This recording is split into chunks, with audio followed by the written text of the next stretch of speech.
자, 우리 5개 나라 여행하기로 했었는데요. 제일 처음 찾아갈 곳은 바로 미국입니다. 잠시 옆으로 이제 살펴볼게요.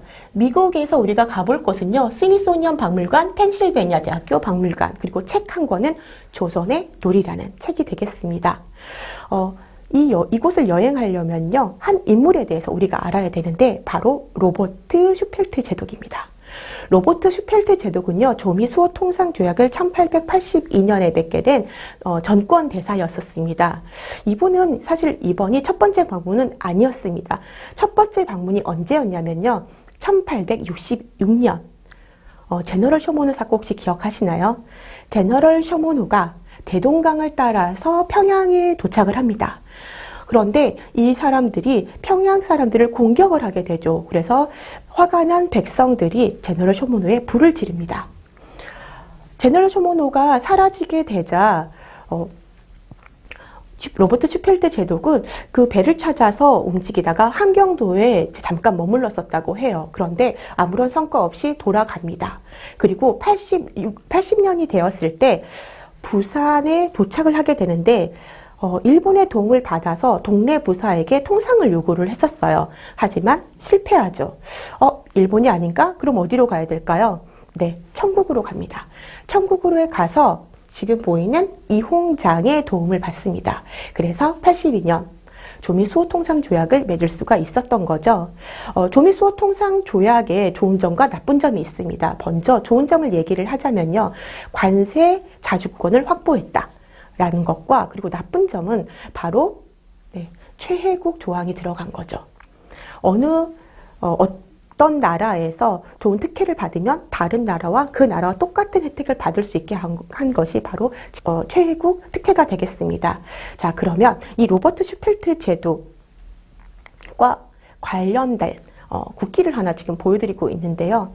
1882년에 미국의 해군부에서 책을 한 권 냅니다. 해양국가의 국기들이라는 책이었는데요.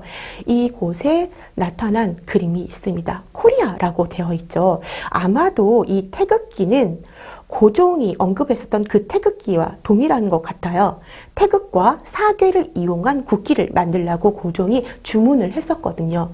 이것이 조미 수호 통상 조약에 쓰였던 것이 아닐까라고 추측해 볼 수 있는 태극기였습니다. 86년에 고종의 초청을 받아서 딸과 함께 다시 방문을 하게 되는데요. 한양에 도착한 후에 딸과 함께 여행을 하게 됩니다. 부산까지 가는 거죠. 부산의 초량에 화가가 있었는데 이 조선인 화가에게 메리 슈펠트는 그림을 주문하게 되고요. 이 주문한 그림을 받아서 미국으로 돌아가게 됩니다. 그녀가 가지고 있었던 그림 한번 살펴볼까요? 상이 차려져 있고요. 그리고 이렇게 음악을 하고 있고 가운데 서 있는 여인을 보니까 방울을 들고 이렇게 움직임이 있는 것 같습니다. 그 여인은 바로 무당이에요. 무당이 굿하는 모습이라고 위에 적혀 있는 것을 보실 수가 있을 겁니다. 그리고 또 다른 그림도 한번 살펴보도록 하겠습니다. 이 그림 혹시 어떤 그림인지 아시겠나요? 네.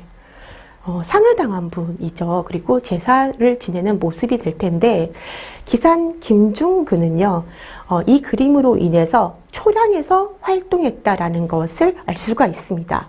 그리고 이 그림을 통해서 알 수 있는 건 이 사람이 풍속화를 그리는데 조선 사람을 위한 그림이 아니구나라는 걸 알 수 있어요. 조선 사람들의 풍속화에서는 절대로 나타나지 않는 이런 상을 치르는 모습 같은 것이 보이거든요.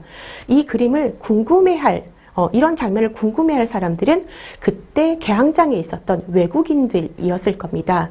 이러한 풍속화들을 일본과 중국에서도 그림을 그렸었어요. 뭐라고 불렀냐면 바로 수출화라고 불렀었습니다. 이런 수출화를 기산 김중구는 개항장에서 그려서 외국인들한테 판매를 했던 것으로 보입니다.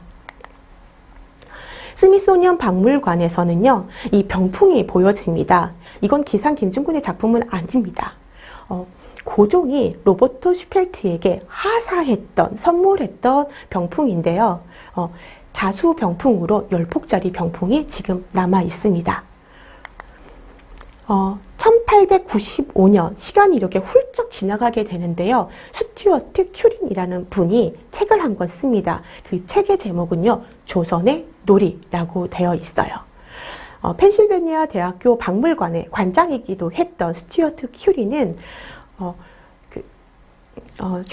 메리 슈펠트가 개증해준 그 그림을 가지고 연구를 하게 되는데, 영문 제목이 코리안 게임스입니다.